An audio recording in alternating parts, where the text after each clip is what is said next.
जी अस्सलाम वालेकुम। हमने इससे पहले काफ़ी लेक्चर ग्रुप थ्योरी पे हमने किए हैं। तो आज हम एक्सरसाइज नंबर 2.2 का एक बहुत ही इम्पोर्टेंट हमारा थ्योरम है, उसको हम करेंगे। तो जो लोग इस वीडियो को देख रहे हैं, मैं आपसे हर बार यही बात कहता हूँ, वीडियो को पूरा देखेंगे, आपको कुछ ना कुछ सीखने के लिए इंशाल्लाह ज़रूर मिलेगा। और जो नए लोग देख रहे हैं, जिन्होंने अभी तक चैनल को सब्सक्राइब नहीं किया, तो वो कर दें ताकि नई वीडियो आप लोगों तक अपलोड होती रहे। और इस पे इनबॉक्स भी किया करें, और जहाँ से आपको बात समझ नहीं आ रही वहाँ से किया करें। कोई राय आप देना चाहें वो भी आप चैनल पे दे सकते हैं। तो हमारा एक बड़ा ही इम्पोर्टेंट ये थ्योरम है, क्वेश्चन है, एक्सरसाइज नंबर 2.2 क्वेश्चन नंबर 4। इससे को शुरू करने से पहले मैं आपको थोड़ा सा जो है वो रिवाइज करवाऊंगा साइक्लिक ग्रुप क्या होता है। तो दोबारा थोड़ा सा हम साइक्लिक ग्रुप की तरफ जाएंगे। अगर आपके पास जी एक ग्रुप है, देखेंगे इसको हमने बार बार पढ़ा, ये ग्रुप है अंडर मल्टीप्लिकेशन। अगर इस ग्रुप के अंदर से मुझे एक ऐसा एलिमेंट मिल जाए जिससे इसके बाकी सारे एलिमेंट जनरेट हों, तो ये ग्रुप साइक्लिक ग्रुप होता है। इसकी एग्जांपल हमने पहले भी किया है। जैसे फॉर एग्जांपल मैं यहाँ से नंबर ले लेता हूँ आयोटा, आयोटा की पावर करता जाऊं, अगर मेरे पास बाकी सारे एलिमेंट आते जाएं तो आपके पास फिर ये क्या हो जाएगा, ये इसका आपके पास जनरेटर हो जाएगा। जी देखिएगा ये क्या हो गया 1। इसी तरह आप माइनस आयोटा की पावर 1 ले तो आपके पास ये सारे एलिमेंट आ जाएंगे। अगर आप 1 की पावर लेते हैं 1 तो 1 आएगा, 1 की पावर 2 लेते हैं 1 आएगा, 1 की पावर 2 लेते हैं 3 आएगा, 1 आएगा, यानी 1 1 आता जाएगा। तो ये जनरेट नहीं करेगा ना, -1 इन सारों को जनरेट करेगा। यानी इसमें आयोटा और माइनस आयोटा जो होंगे ना, आयोटा की पावर 1 जनरेट का मतलब ये होता है कि आपने उसमें से एक एलिमेंट लेना है, उसकी पावर को आपने बढ़ाते जाना है। 1 पावर ले ली, 2 पावर ले ली, 3 ले ली, 4 ले ली, और वहां तक पावर लेनी है जहां जितने इस ग्रुप के एलिमेंट होते हैं। अब इस ग्रुप के एलिमेंट कितने हैं? इस ग्रुप के एलिमेंट हैं 4। इस ग्रुप के कितने एलिमेंट हो गए? 4 एलिमेंट हो गए। तो इसका मतलब एंड इसकी पावर जो बनेगी जिस पे ये रिपीट हो जाएगा सारा, यानी iota power 4 is equal to identity. तो 4 एलिमेंट है तो 4 पे ये आइडेंटिटी इसको बना देगा। तो अब आयोटा के साथ ये पूरा ग्रुप जो है वो जनरेट हो रहा है। आयोटा की पावर लेते जाए 1 2 3 4, जाना है 4 तक है क्योंकि इसके एलिमेंट बी क्या है 4 तक है। तो ये क्या कर रहा है, इस सारे ग्रुप को जनरेट कर रहा है जी। इसके अलावा इसके अंदर माइनस आयोटा जो है वो भी क्या कर रहा है, इस ग्रुप को जनरेट करता है। तो इस ग्रुप में से हमें 2 जनरेटर मिल गए, एक आयोटा मिल गया और एक माइनस आयोटा मिल गया। अब जिससे एलिमेंट जनरेट हो रहा होता है तो हम इसको इस तरह लिखते हैं n बिलोंग z। ये इसकी जनरल रिप्रेजेंटेशन होती है g is equal to a की power n relation n belong z। a से मुराद क्या होता है? जनरेटर होता है, वो जो उसको जनरेट कर रहा होता है। आयोटा और n से मुराद क्या होती है? ये पावर डिफरेंट, यहाँ पे 4 है तो हमारा आयोटा 4 तक ये रिपीट हो जाएगा। तो यहाँ पे आयोटा 4 यानी a जो होता है वो जनरेटर होता है। यहाँ पे जनरेटर क्या? आयोटा की पावर 4 होगी और आपके पास ये सारा जनरेट हो जाएगा। तो ग्रुप को जब जिससे जनरेट होता है उसको मैथमेटिकली हम ऐसे लिखते हैं। अब ये ग्रुप क्योंकि आपके पास फिनाइट ग्रुप है, इसके एलिमेंट्स लिमिटेड हैं, तो लिहाजा ये हमारे पास कौन सा आ गया? ये फिनाइट साइक्लिक ग्रुप हो गया। अब हम कोई एक एग्जांपल लेंगे इनफिनाइट साइक्लिक ग्रुप की। जैसे मैं ले लेता हूं z is equal to 0 plus minus 1 plus minus 2 plus minus 3 so on.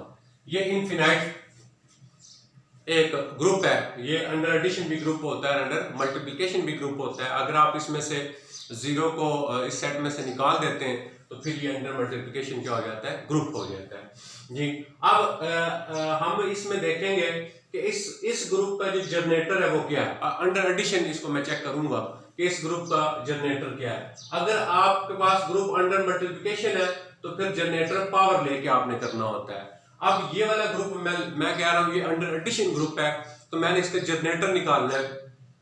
और है भी ये ग्रुप क्या है? ये ग्रुप इनफिनाइट ग्रुप है, ठीक है। अब देखना है क्या ये इनफिनाइट साइक्लिक है या नहीं, क्या इसका जनरेटर हमें मिलता है या नहीं मिलता।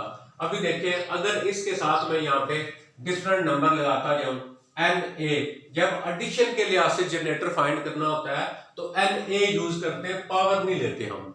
मल्टीप्लिकेशन में एलिमेंट्स की पावर लेते हैं और हमें मिल जाता है, और एडिशन के लिहाज से आपने क्या करना होता है एन ए से मराद जनरेटर। यहाँ पे अब यहाँ से आपने एक ऐसा नंबर सिलेक्ट करना है ए, जिस तरह यहाँ से मैंने ए सिलेक्ट किया था आयोटा। अब इनमें से आपने एक नंबर सिलेक्ट करना है ए। यहाँ पे मैं यहाँ पे ए की जगह देखें लगा लेता हूँ 1 लगा लेता हूँ। अब मैं जब यहाँ पे n की डिफरेंट वैल्यू लगाऊं, मैं देखूंगा कि ये सारे एलिमेंट आते हैं। n की जगह 1 0 लगाएं, लेकिन 0 आ गया। n की जगह 1 लगाएं, 1 आ गया। n की जगह आप 2 लगाएं, 2 आ जाएगा। n की जगह 3 लगाएं, 3 आ जाएगा। n की जगह नेगेटिव वैल्यू भी लगा सकते हैं, -1 लगाएं, -2 लगाएं, -3 लगाएं, ये सारे एलिमेंट आ जाएंगे। तो इसका मतलब ये हुआ कि यहाँ पे जो आपके पास जनरेटर है वो कौन सा है, वो 1 जनरेटर हो गया इस इनफिनाइट ग्रुप का। इसके अलावा हम यहाँ पे इसके साथ n डॉट -1 ले सकते हैं। अगर -1 ले, यहाँ पे n की डिफरेंट वैल्यू लगाएं, 1 लगाएं, 2 लगाएं, 3 लगाएं, 4 लगाएं। इसमें तो हमने n की वैल्यू 4 तक लगाई थी, 4 तक, क्योंकि एलिमेंट ही 4 थे। इसमें इनफिनाइट है तो हम इनफिनाइट वैल्यू लगा सकते हैं। सिर्फ हमने ये अंदाजा लगाना है क्या ये पूरा ग्रुप जो है ये जनरेट हो रहा है या नहीं।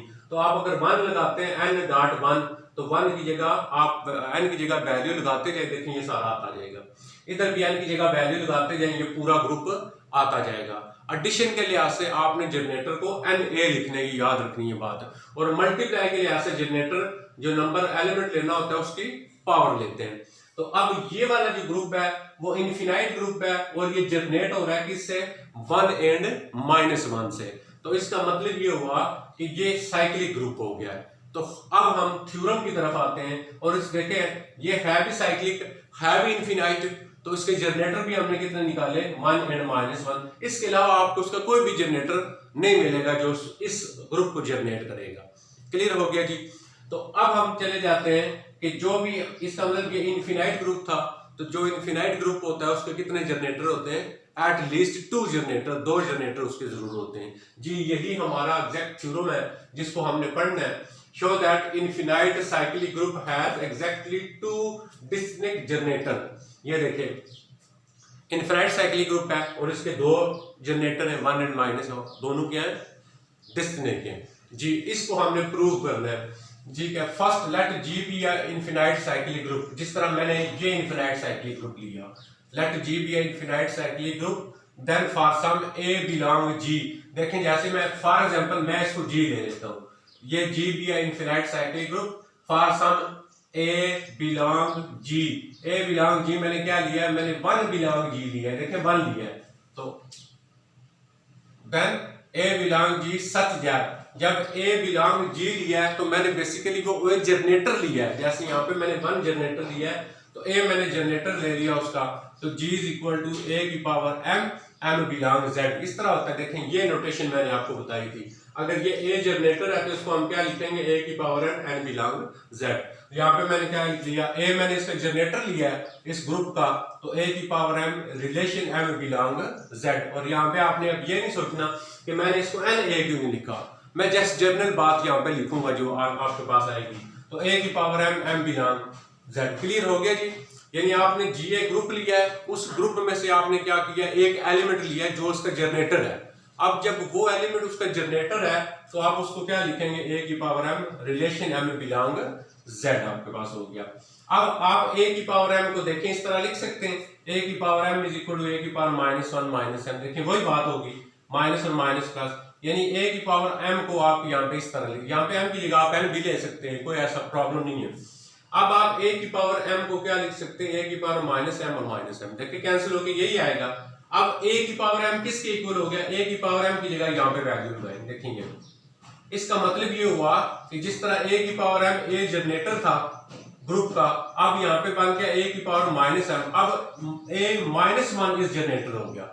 जब आप a को ऐसे लिख सकते हैं तो इसका मतलब a की वैल्यू यहाँ पे जब आप पुट करेंगे इस जगह के ऊपर a की पावर m की जगह, तो आपके पास रहेगी। तो यहाँ से क्या बन गया, यहाँ से बन गया a माइनस एम। इस तरह यहाँ पे a जनरेटर हो गया इस ग्रुप का, यहाँ पे a माइनस वन क्या हो गया, a minus one is the generator of G. आपको दो जनरेटर मिल गए ग्रुप के, इनफिनाइट ग्रुप लिया था उसके दो जनरेटर मिल गए। एक जनरेटर मिल गया ए आपको और दूसरा जनरेटर कौन सा मिल गया।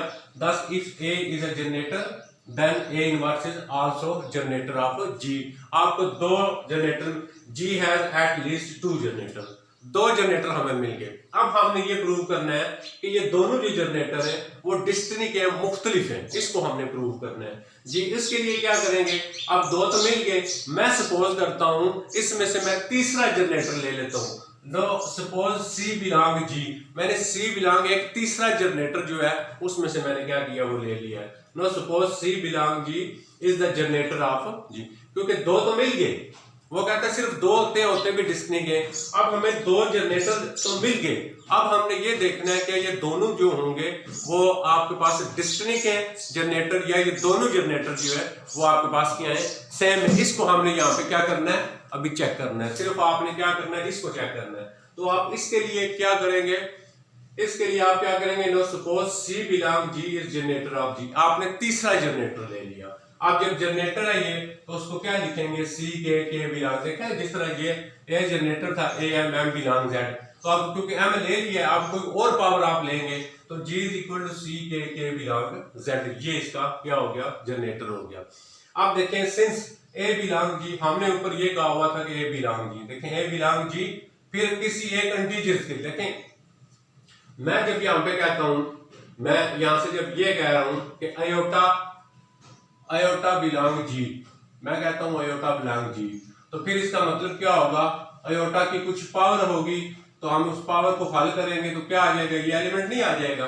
तो इसका मतलब ये होगा कि ए बिलोंग जी मैंने यहाँ पे लिया है, कोई ऊपर पावर आएगी ए की तो जी का एलिमेंट बन जाएगा आपके पास, सच दैट सी M1। देखें मैं के की जगह में, देखें ना सी जनरेटर है, तो जब सी जनरेटर है सी की पावर 1 लेंगे तो जी का एलिमेंट आएगा, सी की पावर 2 लेंगे जी का एलिमेंट आएगा, सी की पावर 3 लेंगे एलिमेंट आएगा।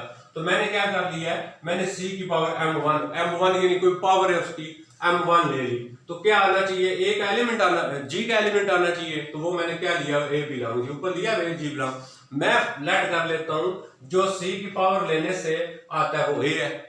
अब नेक्स्ट मैं उलट करूंगा, मैं एक और यहाँ पे M2 लूंगा। अब मैंने क्या कहा, सी बिलोंग जी, क्योंकि सी भी तो जी का एलिमेंट है। अब मैं सी की, देखें यहाँ पे हम क्या कर लेंगे, सी की पावर ले लेंगे, ए M2 इज इक्वल टू सी, यानी इधर आपने सी M1 इक्वल ए लिया, इधर ए M2 इक्वल सी लिया। इस बात को थोड़ा सा आप ध्यान देंगे, बात समझ आएगी। दोबारा मेरी बात को गौर से सुने। आपने ये कहा कि सी जनरेटर है, जब सी जनरेटर है तो उसको ऐसे लिख लेते हैं।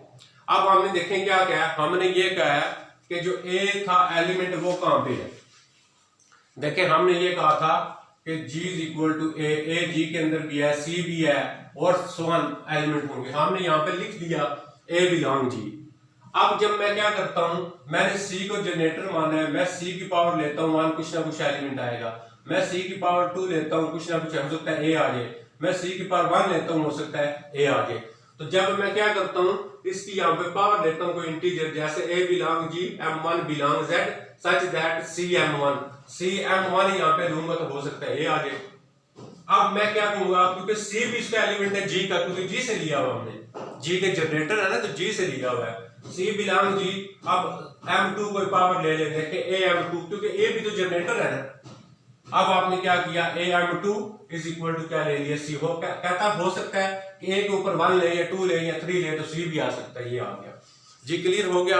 अब हम इन दोनों इक्वेशन को यूज करेंगे तो हमने एग्जैक्ट जो सॉल्यूशन है वो निकालना है। वो क्या है, आप देखिए, पुटिंग द